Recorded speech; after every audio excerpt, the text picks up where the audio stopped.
Well, welcome back to the iHealth channel, iHealth Radio. Another show, another guest, a special guest as always. I have Dr. Lori Baker Schena, and she's going to take us into a road and a path of positivity. Now, we've talked about positivity in previous shows, but there's not enough discussion about positivity. And today, it's really pivot to the positive in everything we do. And, uh, you know, Dr. Baker has a lot of background in terms of this topic, in terms of really getting people excited and turning them into like, from bad to best to better and so on and so forth. So really tonight I have the pleasure and I want to thank you first of all for being with us. It is a true pleasure to have you. And we really want to get all that good juice and insights from you. And let's get us that positive vibe. So, Doctor, how are you? I am great. And it's so great to be on your show. And I think your listeners are so lucky to have you because we need more positivity in the world. And when you just set it out there, people need to hear it. And we always sit in these studios and you never really, it's hard to kind of comprehend how much your message is resonating with people. And I was on a Clubhouse talk today, and I was explaining that we really need to be very aware of the fact that we can change lives. We can make a difference with our words. And that's why positivity is so important, because what you put out there is what people are going to get. And there's not enough positivity in the world to balance all the negativity. So the more programs you do, the more we talk about it, the better off we're all going to be. Well, I would agree, and no, and again, believe it or not, again, the mission of our channel and radio is to educate, enlighten, motivate, and inspire. And so it's all about positivity, keeping it up there and pushing people to be better in anything that they do. And so pivot to the positive. That's really what it is. Some of us sometimes go through challenges, and no one can claim that they never gone through challenges. I mean, it's part of life, right? We go up and down, but the question is how we deal with it. And so it's the mindset. And so that's really, something that is dear to me, and I try to push as much of. And I love when my guests, on the show, kind of like bring in some real energy and real vibe. And frankly, this last year is a very, interesting year in terms of historic, events, and positivity in this time, is really a medicine, because Yes. really mental state and everything's been affected. People are just, they have enough. It's a lot of stuff that they've been, financially, personal, all the other stuff. And now, we want folks to listen, to get excited, to get really a new, like almost like a reset. And so Dr. Baker Shana or Lori, I won't call it Lori. Lori, it's perfect. It's perfect. Lori. So let's go back and first of all, tell us about your background. How did it all started? In terms of where you went, in the beginning and until you started doing these things and getting people excited. Well, it's kind of in my DNA. I had a very wonderful father who was always telling me that I could be whatever I wanted to be and do whatever I wanted to do. And I was very lucky. A lot of people don't have that growing up, that someone in their lives to give them confidence. And that's why I've always stressed that when you don't have it when you're growing up, you can always get it moving forward just because you haven't had it as a child. I was lucky to have it as a child. So I've had my life in three chapters, I call them. The first chapter, I was in marketing and public relations, and I started my own business when I was 29, and I absolutely love being an entrepreneur. I realized in my 20s that working for somebody else just wasn't my thing. I didn't like to be micromanaged. I worked super hard, and I wanted to be paid for every moment that I worked. So I ended up starting my own business and doubled my salary the first year out. And that marketing healthcare business is still going today. I still have a couple of clients who it's hard to get rid of because I really don't want to release them. They're very close to me. But that was 33 years of that business. So part two, when I was about 32, I got a call from my local university, where Cal State Northridge, I'm in Los Angeles, and they had an emergency hire situation. They needed someone to teach. And I had never taught. I had an MBA at the time, so I had a higher degree, but I never taught. I thought, well, this is kind of fun. I'll give it a shot. And the thing that's scary about this is that college professors do not need to have any training as a teacher to be in the classroom. There's no credential programs, there's no nothing. So that's why when people are in the university setting and you have some really great teachers and some not so great, there's no class for teaching. So I was thrown in there myself and I shook like a leaf the first couple of weeks, but I figured it out. And 25 years later, I ended up being a full-time professor of journalism and public relations, and also, continuing my business. And in the meantime, I got a doctorate in organizational leadership because leadership to me has always been fascinating. And so I was able to do that too. So in my classroom, I taught public relations and marketing. So I have a real deep marketing background, but I always gave it a motivational spin because my college students really needed that extra encouragement to go out and find out what they wanted to do. So I laced everything with motivation. So it's always, because I've always been positive. I've been, I, I think I just realized how happy I am when I am positive. And it's kind of like a drug. The more positive you are, the more happy you are. And of course, that feels good.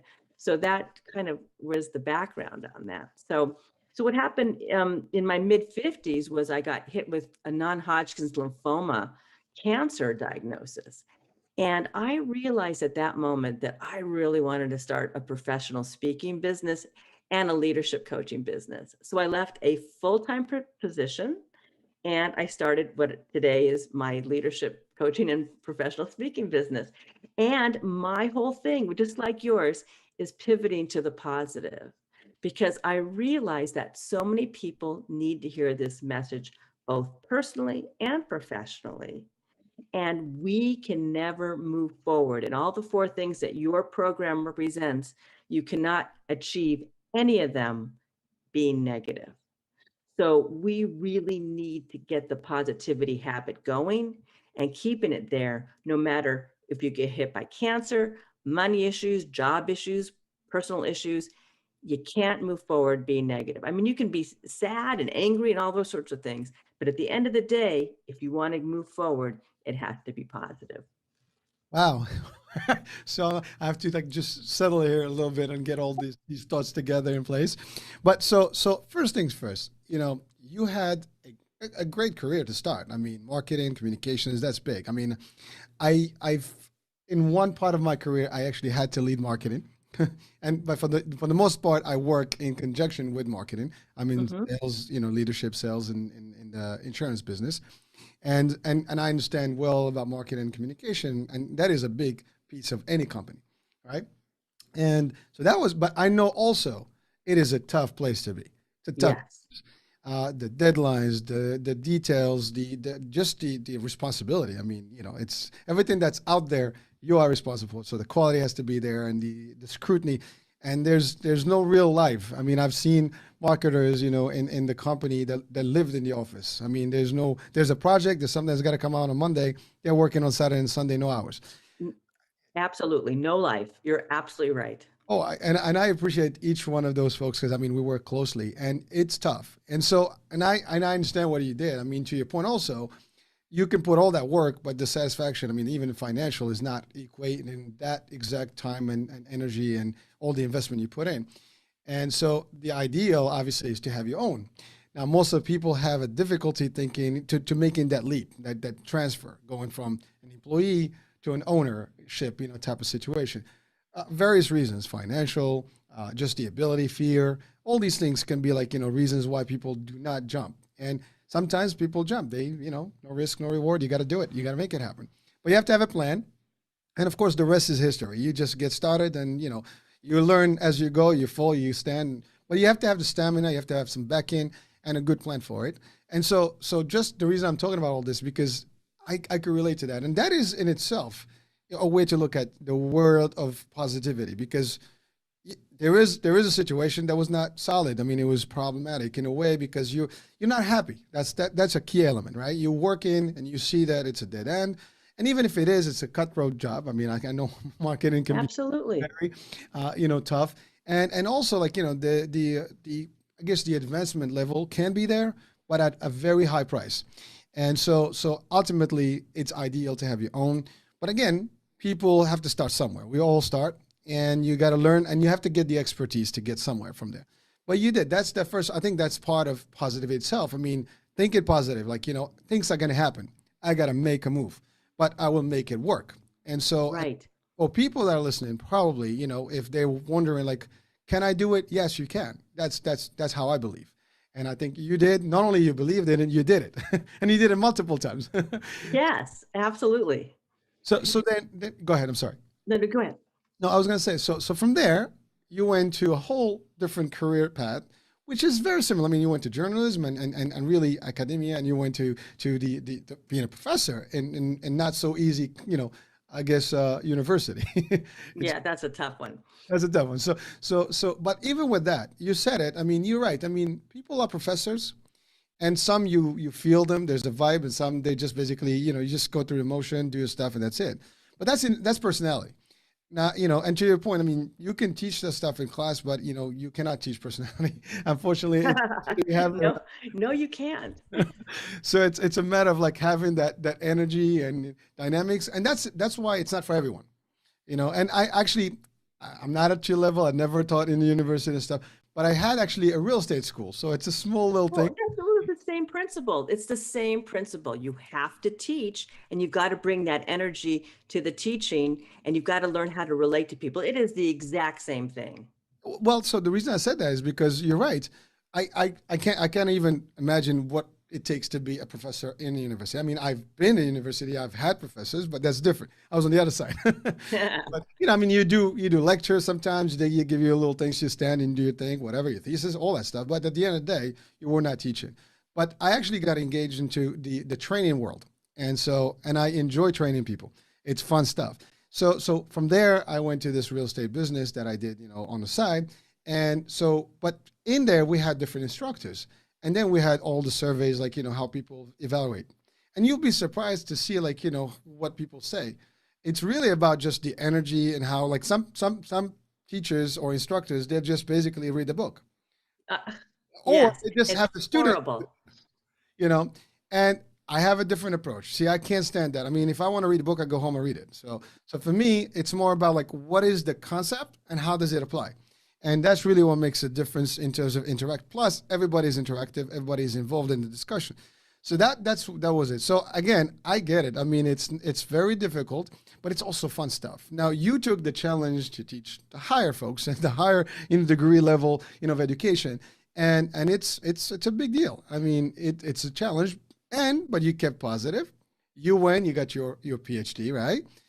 And again, you kept always going positive and moving to the next. Now, what I'm hearing from your story is that you also had a very life turning event. I mean, having cancer is no picnic. And people sometimes wonder about, like, I have a tough life, I have this, but there's nothing tougher than when you know that something's wrong with your health. Because That's correct. you can financially change things. You can move from places, you can even reduce your lifestyle and still live happy if you want to. But one thing you can't control, you don't know what the outcome of your health is. And without health, I always say health is wealth. Health is wealth, because without health, you have nothing. Exactly. So you turned that because you made a decision, a commitment that no, this is not going to beat me. Whatever the outcome is, I'm going to stand and do what I have to do, go through the motions and make it work. And then not only that, it gave you, not only you went back and you made it and you succeeded and you passed it with flying colors, you turn it to something that is vocational, something that you wanted to do. And now you're doing it with success. It's just, you're absolutely right, and it's just such a great feeling. And when you look at people who want to make that move from employee to owner, there's a couple of things. You're right on my level, because that whole idea of strategic risk, where you take the time to learn the trade, you take the time to kind of do a side gig until you jump into your own gig. I worked really hard to get a business going before I took the plunge to start my own business. But the one thing that holds so many people back, and I know you know this, is fear. And so I always ask my clients, let's take a deep dive into that fear. What does that fear look like? So when I started my own business, I was 29, and it was a really good job I was leaving. And people, and it was during the recession, it was 1987, and people were saying to me, Lori, you are going to fail. I mean, right to my face, you're going Okay. to fail. And I don't know how you're going to do this. And you just, there's no way you can make a living at this point. And this is actually, and I'm really dating myself, but we just got fax machines and computers, so we could like work from home type of thing. But where the technology had started. And so I thought, so I'd go home and I thought to myself, okay, what's the worst thing that happens if I fail? Well, I'm not going to die. I'm not going to starve. I'm not going to lose my home. My friends who love me will still love me. My fiance at the time will still, no doubt, marry me. So, what is the worst thing if I absolutely fail? If I go out there and don't get any clients and don't get any money, what's the worst thing that could happen to me? Well, I'll just get another job. I'll just have to go back and get another job. So when you do those deep dives into what are you really afraid of, they don't make any sense. And so it's crucial when I do coaching and people are feeling stuck, the first thing we look at is what are you afraid of? And we cannot let fear rule us because we live once. Life is not a dress rehearsal. We are living right now. And I couldn't stomach being miserable in a job. I just couldn't do it. Life's too short and you only have a chance once. So, what is it going to take? And your ability to fail and fail hard, fail fast, fail often, and get back up and learn and grow. That's what life's all about. And that's what it matters. And that is why I really encourage my clients and even those, still in corporate America to really figure out your passion and don't be afraid to pursue it because fear is such a hindrance. Well, so you just touch on two elements right there. One, so we talked about fear, and that's really what makes people do things or don't do things. But really, the success and failure, two components that I think that I'm reading there. One, failure. See, I don't believe in failure. The only time you fail is when you stop. So Right. doing, you're not failing. I mean, yes, you are having issues, like technical issues that you can overcome. But the minute you stop and you give up, that's when you fail. And frankly, even failure can still be a win if you learn from it. Absolutely. We have shamed failure. Failure has been shamed in our society. And yet, if you read all the books about all the successful entrepreneurs, there's a huge element of failure. And there's no such thing as overnight success. You have to fail to see what you're doing. And I wish one of my big wishes is that our society didn't shame failure. There's only two people that I don't want to fail. I don't want my pilot to fail, and I don't want my surgeon to fail. But everybody else, they can figure out, I've done something, and then own the failure and say, I am going to really try harder the next time and figure this out because I fail every day. I'm always screwing something up because I'm doing new things and meeting new people and I'm always trying to up my game, whether it's my speaking, my coaching, and that is what's so invigorating. And if I look at the end of the day and I'm thinking, well, that didn't work out. The secret is not to beat yourself up. I never beat myself up. I never say, Lori, you're so stupid. I can't believe you did that.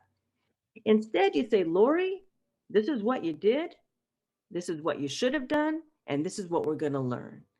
And when you do that, you really can elevate your life, both personally and professionally. Look, we've all had bad relationships too. I mean, we all have had bad relationships.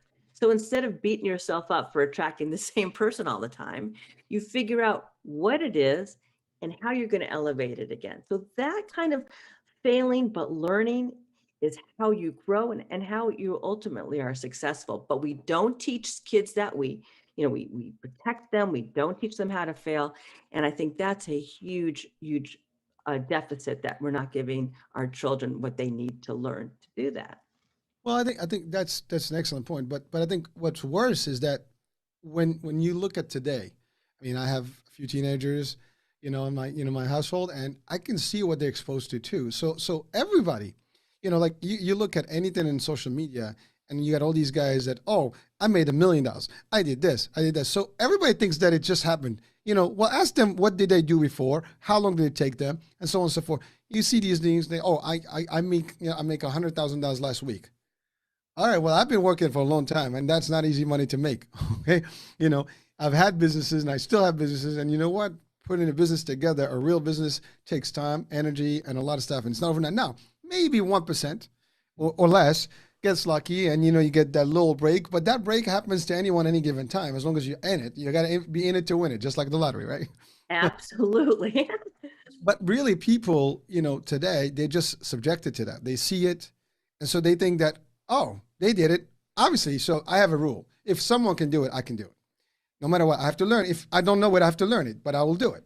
It's So a great thing, except it's come for me, like singing and dancing. But yes, other than that, believe it or not, it's funny you said that because you can learn dancing and you can learn singing. As a matter of fact, yes, with the technology today, you don't even have to sing. You can just say words and the computer does the rest. you're so right. You are I, so I hear right. You songs are right now so that right. got songs.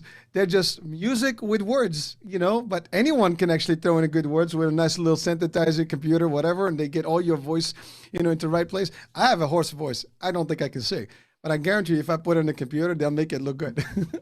You know what? You're so right. But that's a great point. That I like, and that can-do attitude is all about positivity. Because if you're negative, there's no way you can have that. But that beautiful can-do attitude that you just demonstrated really shows the power of positivity and the importance of staying in that positive space. But you stated a very good definition of how to avoid that. Because the people, I think, what they listen, well, they think this is exactly what everybody's going through. What Obviously they have to list everything that can go wrong. Like, well, equally list everything that can go right. Exactly. But so that's the thing. Like, you can look at the again, cup half full, cup half empty. It depends how you look at it. You can see, someone sees the rain and says, "Oh my God," or someone sees the rain is like, "Okay, we're gonna have crops." I mean, you can, you see a wave, I see a surfboard. Someone sees a wave and say, "I'm gonna drown." So it's also your mindset, Exactly. how you look at things. But one trick I use, and I literally use it when in every situation, I take a pen and a paper, and I put pros and cons side by side, add them up. And to your point, the equation is always going to win on the side where it's going to be positive, as long as you do it. But you have to know how to visualize this, and really get excited about it. And you have to also believe in yourself. Yes. That believing in ourselves, it's so important. It's so important. And for some people, it's so difficult to do. And it's sad because again, I'm fortunate I had a father who really believed in me, and I had that strong. My mom died when I was young, so he was just he really stepped it up and did that. And and I really appreciate that. But I part of my coaching is really helping people understand that when you don't believe in yourself, you're cheating others of your gifts. Because if you don't believe yourself and you don't go do that business or give what you want to give of yourself, you are cheating that person who needs your service, who needs to meet you, who needs to hear you. And so that's almost a very selfish thing. So when you look at yourself, you really have to be accurate. So that's a whole nother thing too. Who am I? How do I see myself? How do people around me see me? And getting that accurate picture of you is so important. And again, it's all through that lens of positivity. Listen, I couldn't agree more. That is really the recipe to success. And it's funny because you mentioned leadership training, and we want to talk about leadership as well. But you're right. I mean, if you're going to be a leader in leading others, and you don't believe in yourself, how can people believe in you in the first place, right? So Exactly. we're gonna touch. I love leadership, trainings and coaching and things like that. So we're definitely gonna dive into that in a minute. But we talked about two components. One of them is success, and yes, one of the key success is not having money always. Healthy is good, having good family, having a good upbringing, all that stuff. But also the ability to do things you love. If you don't, like you just said it, if I don't love my work, then why am I in it? And sometimes people get stuck in a job, dead end job, something they don't understand, they don't want, and they're miserable. One, they make everybody else miserable, especially if they're in a leadership, well, managerial role. I would not call it leadership, but then, or even without, but then they don't make the right money, and they complain. Well, listen, there's jobs out there, there's career, and like if there's no opportunity, make one. Exactly. You can create your And own opportunity. and I believe all managers should be leaders They because should be, but not they every manager is a leader. absolutely.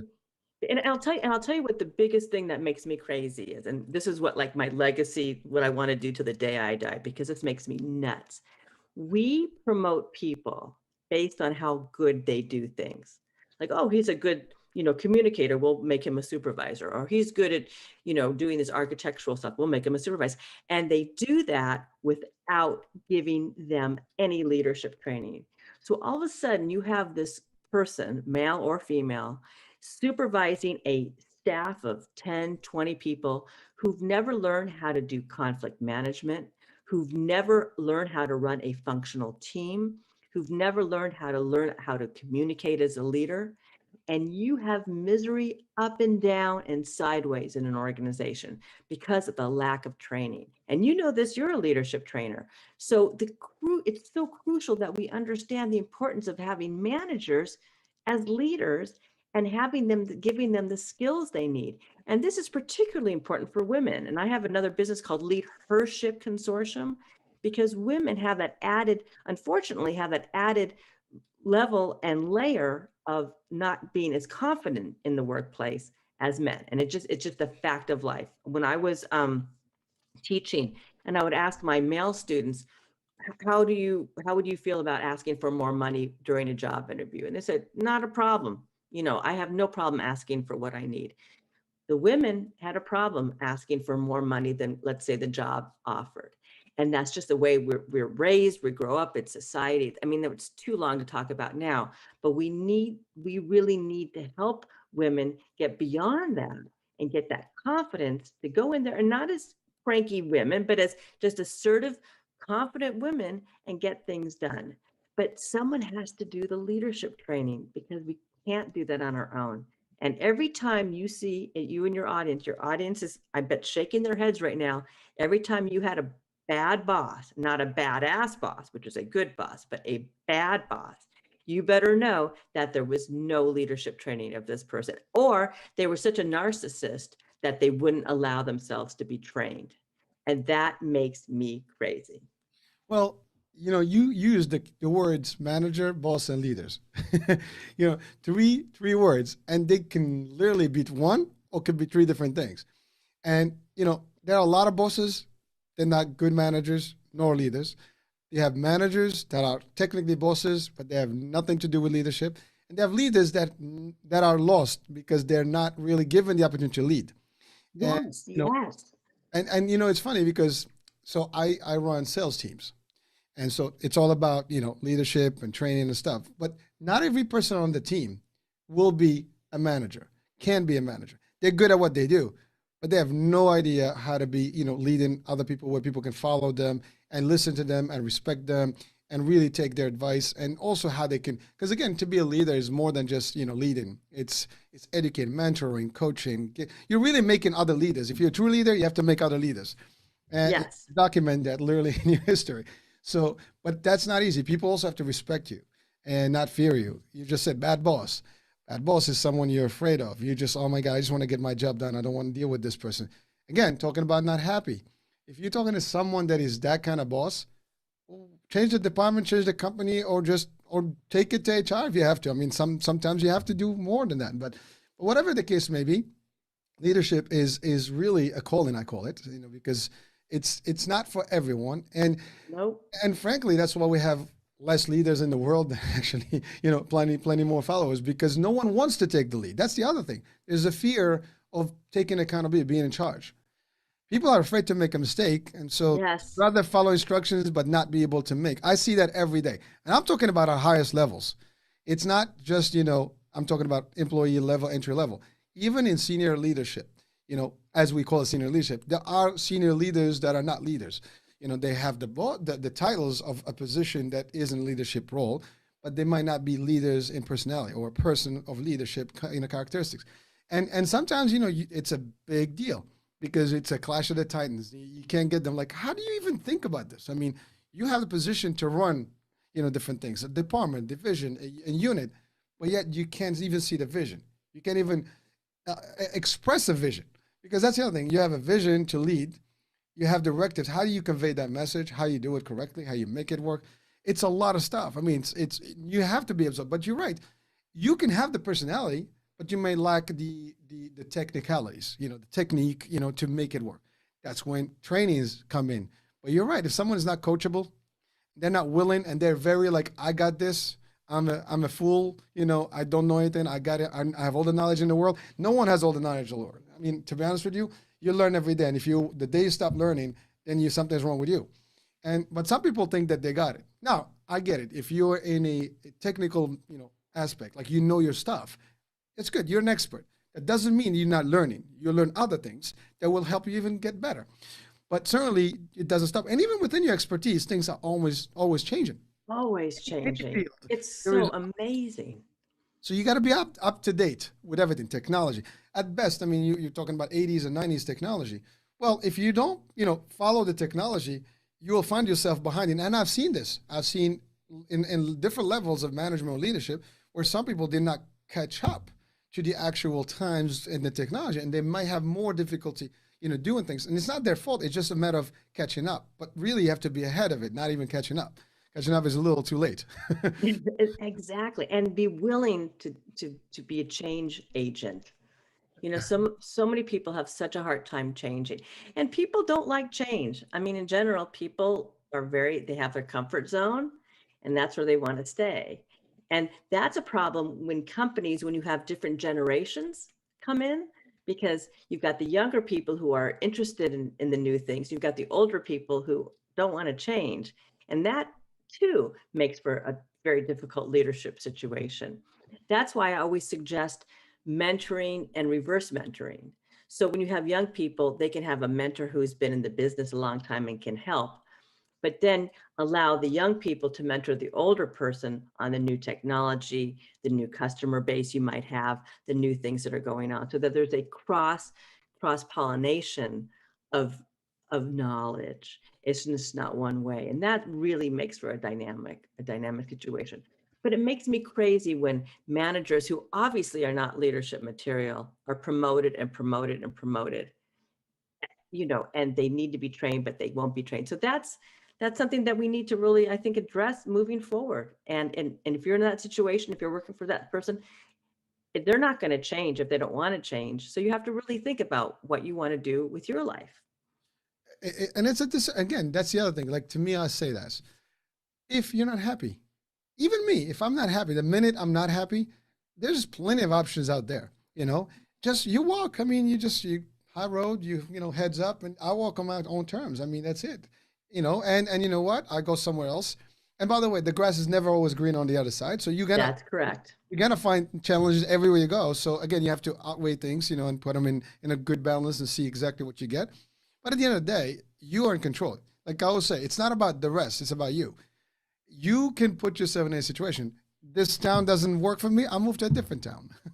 This job doesn't work for me, I move to, and it's like a residence, right? I don't like my neighborhood, I go to a different neighborhood. And I'll work towards it. So if I can't afford it, I'll make sure that I make money enough to go there. Whatever. I mean, I'm just giving an example. But No, it's a great example. we can get ourselves from any situation out.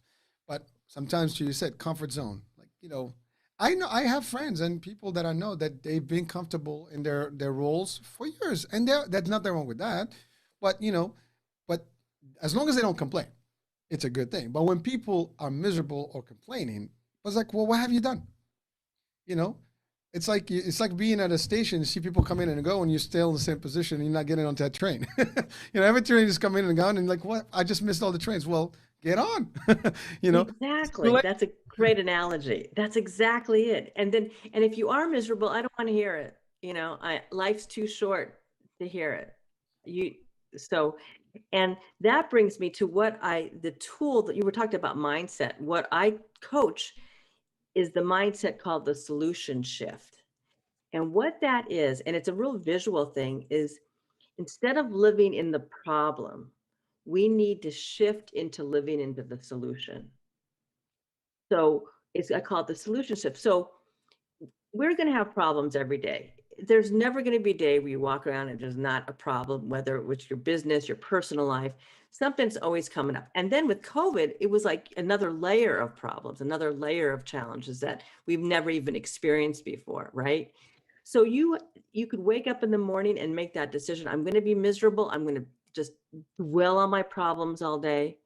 Or you can say, you know what? I know that there's a problem. What is the solution to that problem? And once you train your mind to back away from the problem, look at it, but don't live in it, and instead live in the solution, all of a sudden you go from being a victim to becoming empowered. And that is really a great place to be, because no matter what crap is thrown at you, you can take care of it and you can take care of yourself. And all of a sudden, it's like like exercising. It's like a core exercise. You shift all the time from that problem to that solution. Suddenly it becomes natural for you to look at the world in a positive, light-filled way that's solution oriented. And that is what I try to bring to people to help them get out of that problem and into the solution. You know, it's funny. I'm listening to you. I'm just smirking because I have this rule, another rule at work, which is you're right. Problems are going to happen every day. There's always something that pops out. I mean, especially when you deal with membership and health and staff and even as simple the weather turns on you. Now we have fleets out there. You need staffing. Someone doesn't show up. You have an event schedule, whatever the case may be. So people come to, oh my God, we have a problem. It's like, so bring me a solution. The problem happened already. I can't do anything about the problem. We can do something about it not happening later, meaning we can figure out a way to prevent it if potentially possible. But right now, we can debate all why it didn't happen. Let's talk about what we can do to make it, disappear and move on. But that's really what it is. But you're right. It's a matter of how you look at things. And there are people that don't have that drive. They'd rather dwell on that, because instead of thinking or creating a solution or thinking about multiple solutions, they're thinking about well, they're worried. That's the other part. To your point, again, leadership versus no leadership. If they're worried to bring a problem because they're afraid of their job, and if you're a true leader, you would know that, there is no such thing as not a problem. You're basically minimizing the risk of problems, so you can be at a 99.9%, but there's always 0.01% or 0.1% that's going to happen. But if you think that is going to be like 100% nothing, it's not going to happen. You're going to have a percentage. So you have to be, but if people are afraid to act because something happened, so things happen, and yes, I mean, even like in my world, we work with government programs, so we have to report to some government agencies, right? So there's a cap, there's corrective action plans, all this stuff that has to be done. But frankly, I've sat down with these audits and stuff, and things happen. You have to justify it happened. We put a remedy in place. There is an audit trail. There's this, there's that. It's not happening. The system, the procedure now works. Done. They're not going to penalize you for it as long as it doesn't cost money or you got paid on money that you shouldn't. Right. If you did, you got to pay it back. But and you learn. Exactly. And that bigger companies, the largest companies have trouble sometimes. I mean, even you're talking about Fortune 500 companies, they get through headaches too. They got scrutiny. They have different agencies that get into them and stuff. And even super bosses and super, leaders, and CEOs and C-suite, level still can get in trouble. Governors, elected officials, we all human. We all can make mistakes, and things operationally can break. It doesn't matter. I'm not talking about mechanically, but even through the flow of something happens. Miscommunication, that's a big one. It happens all the time, and it can cause problems in process. Mail can be a problem. I mean, simple. You're expecting something to go, a file didn't happen, things were delayed. Now you have a problem of chaos. So people thrive, I think, on chaos, whereas you should not do that. I mean, things happen. You got to stop panicking. We have to adjust. Basically identify. I call it SOS: see it, own it, solve it. Nice. So that's it. Now you're good. Now you go on the next level. Make it happen, and then you put the system in place for it not to happen again. Or if it happens, you would have measures to tackle it quickly. And that's really, what it is. But yeah, it sounds easy now, us talking about it, but it takes a lot of energy. But again, it takes that mindset to be positive, to see the positivity, as opposed to like, oh my God. But you're right. If someone is negative, you're going to think of every reason why the world ended.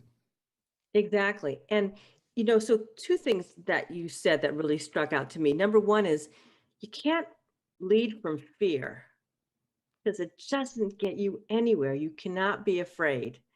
And again, what's the worst thing that can, if you get fired, okay, you'll find another job. I mean, that, that whole thing, or if I lose money or whatever, you've seen people in business that are fear-based leaders, and they're annoying they can't make a decision. They're so afraid to take a step forward. It's just awful. And the other thing that I always say when you're talking about the solution shift is you really have to know what you can control and what you can't. Literally identify that on a piece of paper, because most of the things we can't control. You can't control the economy. You can't control how a customer will react to what you're selling. There's not much you can control. However, you can control how you react to it.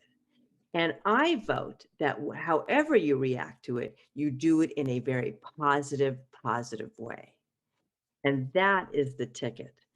But worrying about things you can't control, like the weather or the economy or COVID, I mean, that's the ultimate. None of us saw that coming. I've been around a long time. I've never experienced anything like that. I'm in LA. We shut down, about a year ago. It was insane. I lost 7 presentation speaking gigs, in a month. All of a sudden the world just, whoa, so I could have either sat there and cried about, oh my goodness, what am I going to do? Or I needed to pivot to the positive. What's the solution? Virtual presentations. Do I know how to do this? No, I've done a couple, but to figure out the PowerPoints and how to engage an audience when you don't see anybody. I mean, all this stuff, but I learned it. I could have said, no, I'm going to fail and this is the end of the world. Or, you know what, there's got to be opportunity here and I got to be. So I ended up having a very successful year because I pivoted not only to virtual presentations and not only to more virtual coaching as opposed to on-site, but I pivoted to the positive. I think, let's do this. So it comes down to knowing what you can control and what you can't, and sticking with that solution-oriented, positive approach. Well, I mean, I relate to everything you say, and actually, I believe in what you're saying. It's funny because you're right. You know, anyone listening to this can exactly do that. Anyone who's watching can do that. And it's sometimes, if they haven't thought about it or they've never considered it, it's not rocket science. It's simple. It's a shift. And the shift is like, what can I do to make it work? It's survival instinct. Actually, as humans, we have that. We will survive, in any situation as long as we're willing and not panicking. That's the part. I think panic and fear are the first ones that turn everybody into the negative, and then everything gets gloomy and it gets worse. In one of the shows, we have a recurring show. It's called the Gerasim Hour with Gabriel Gerasim, and we talk about mindset. We talk about not spirituality, but we talk about energies. And really, that's what it is. Positivity and negativity are exactly what they are. They're energies. It's like, if it's heat and cold, you want to get in an ice box or you want to be in the heat, So that's the whole thing. But you can go to positive and, the energy is going to be big. We see that in engagement. People that are positive, it's kind of like contagious. And vice versa. If you're like surrounded with people that are moody and everything is wrong, and the world is like always dark, Get out. It's like, it's funny. Star Wars, I love Star Wars. So the dark side and the force. I mean, really think about it exactly as a sample, but it is fact. But we can turn. The dark force can be bad, but you can get out of it. You can get out of the actual negative, the gloomy, and just stay positive. And, look at positive people. That's the other environment, influence. If you surround yourself with people that are like always going to put you down, you're going to do it. And by the way, you said a word that actually hurt when I was a kid. You can't do it. You're not going to do it. You're going to fail. You can't. Why are you going to do this? I'm moving from one place to the other. Like, oh, you're going to go there? You're crazy? Like I was in Orlando. People say, you going to New York? It's like, yeah. It's like, well, you can stay here and have a life. Yeah, I can have a life here, but I want to have, if I can make it in New York, I can make it anywhere else. So that's what people said. So I'm going to go and test my life in there. And it worked out. But I could have listened to them like, they really don't want you. People actually, like me and my wife, even with the shows and stuff, in the beginning, people are like, oh, you can't do this. And people tell you like, really? You're going to do this stuff? It's not going to work. Well, you do your thing, I do me. And when I do me, I'm going to do it right and I'll work for it. And yes, if I fail, it's okay. You're not paying for it. You're not investing in it. And it's not your time, my money, my value. And I will do whatever it takes to make it, succeed. Yes. And what happens if it fails? To your point, nothing. I would have learned a lot of stuff and I'm going to be a better person than when I started. And then I can take that same knowledge and apply it even in another company if I have to go. But that's it. But it's really how you set yourself to succeed versus to fail. And I think people set themselves to fail. And it's unfortunate, but Absolutely. And which brings up another great issue that you brought up, is you cannot worry about what people think of you, because you cannot make everybody happy. It's interesting. I do a lot of work with creating a personal leadership brand, which is such a fascinating topic, about how you show up in the world and what you want people to know about you. It's just very fun. So I was speaking to a group of about 500 people down in San Diego. And a lot of times they always have these evaluations that they give you for the audience. Well, what do you think of the speaker? Which is annoying because they just met you. It's fine. I get it, but it is what it is. And hopefully I've learned a lot of good tricks from it, but a lot of people are just cranky. So I spoke my heart out. Great. I thought I gave a great presentation. I get a ton of evaluations. One of them stuck out. The guy said it was the worst presentation he had ever seen, and they should never bring me back. And then the next evaluation later, the woman said, this is the best thing I've ever seen. I'm going to be able to put this to work for me in my office, and I'm sure I can go get that promotion. And I was up there on the stage being Lori and doing the same thing. And it really opened up my eyes that, first of all, we can't control how others perceive us. That guy might have had a really crappy morning with his wife. I mean, fighting, whatever happened. Or maybe he didn't want to even be at that conference, right? So that's the lens he looked at. I had no control over how he woke up in the morning. And that other gal, she might have been having a tough day, but she needed that jolt of positivity and how to show up and how to create a brand. So she was ready to hear it. Again, no control. So I've learned that we have no control over how other people will react to us, whether they like us or not. I don't try to be likable necessarily. I just come from my authentic self of wanting to help. And some people like it, some people don't. But that's not what's going to motivate me. My motivation is to give, and hopefully people get this advice and really elevate their lives. But people who are so worried about what other people are going to think of them, it's paralyzing, and it never moves you forward. So that's such a really important lesson. And again, I showed up as the same person, and I got those two different viewpoints, and it's fascinating to me. Well, it is, and it's funny because you said that. I mean, most people. First of all, you were standing in front of 500 people, and fear of public speaking is a big deal, right? Everybody, to the level of not, even if you are comfortable, I'm comfortable, you're comfortable, we still have the anxiety before you get started, and you self-evaluate yourself anyways. I know me, when I stand there, I know if I was good, if I was medium, if I did bad. You tell, your energy, how you, but you're right. There are people, especially when you do that large group, sometimes you don't even see them. No, you don't. When you do a smaller group, it's even worse because you got like people stare at you. And now you have one person. See, I always do this. I zone in on one person and I find the one that gets the vibe. And that's the one that I really like, and you see comedians do that on stages and performers. They start, finding some people on the audience that actually relate and they can make it better for them as opposed to getting somebody that is really going to bore them and stuff. And I've had people actually that challenge me on presentations and stuff, but you have to deal with them. But you're right. It's the perception or the lens or the angle they look at it. See, I give this analogy all the time. Is the view the same on the first floor versus the roof? Is the view the same on the mount or in the moon? If you were in the moon, I mean, you'll see the Earth in a different light as opposed to in a plane, or if you were just on Mount Everest or even in a skyscraper. So the higher you go, the visual is better. You can see better. But people are narrow vision. They just look at, they're very like small visual, span. They look at immediate environment. They don't see the big picture. Or they don't want to see the big picture. And then they're judgmental. That's the other thing. People judge you for how you look, how you dress, you know, your accent, whatever. They'll find a reason to criticize.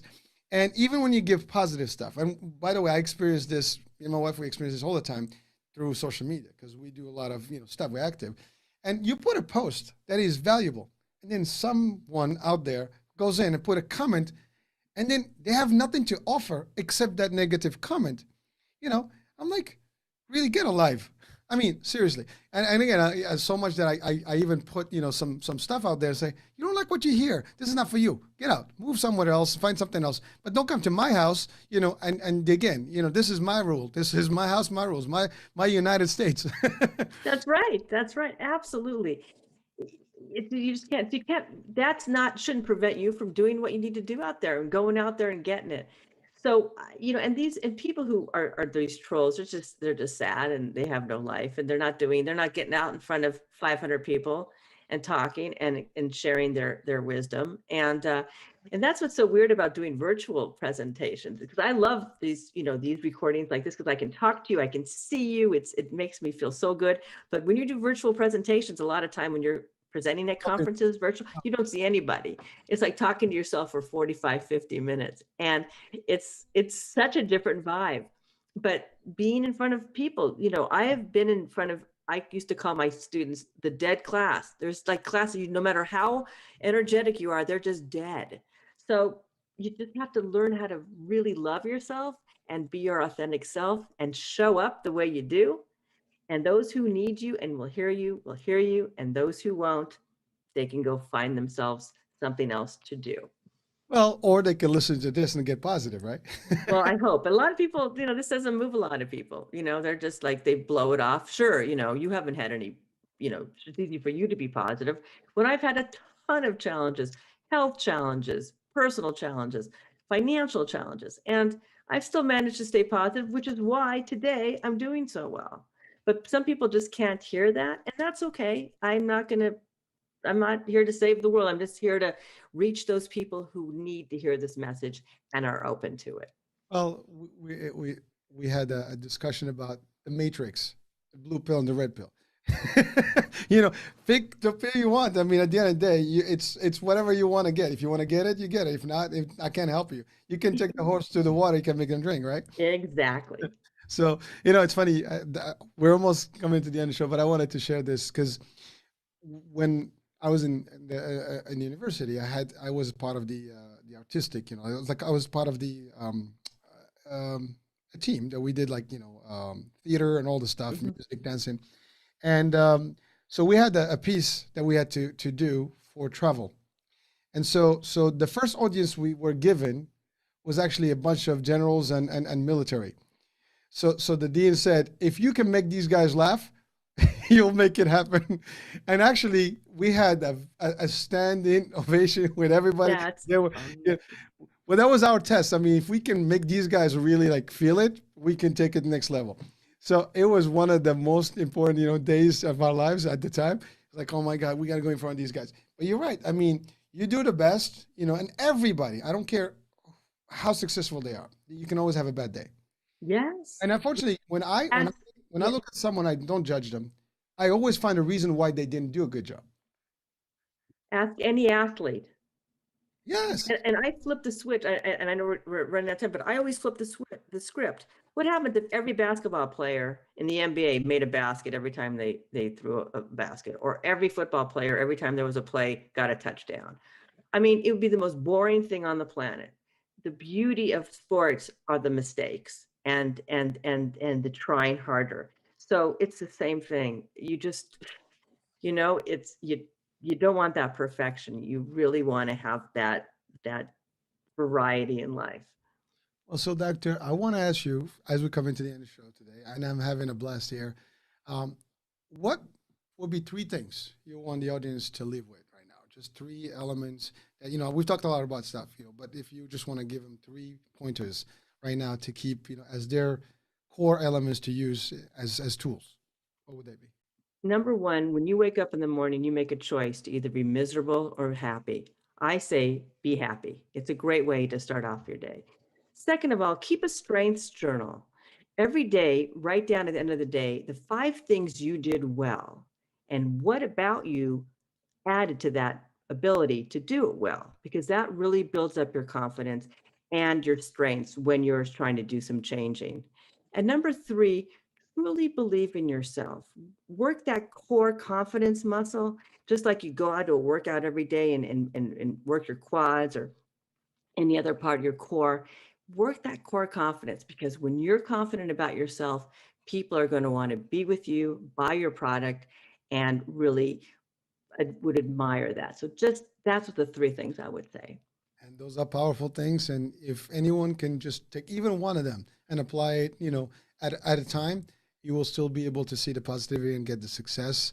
And so with that, you know, Dr. Laurie, thank you for being on the show. It was a great one. We had a great blast here and certainly a lot of insights I think, can, give a lot of folks out there positivity and a good vibe and a good energy. Folks, thank you for watching on the iHealth channel, listening on iHealth Radio. Hurricane H here. We'll be talking tomorrow night. Ciao, ciao.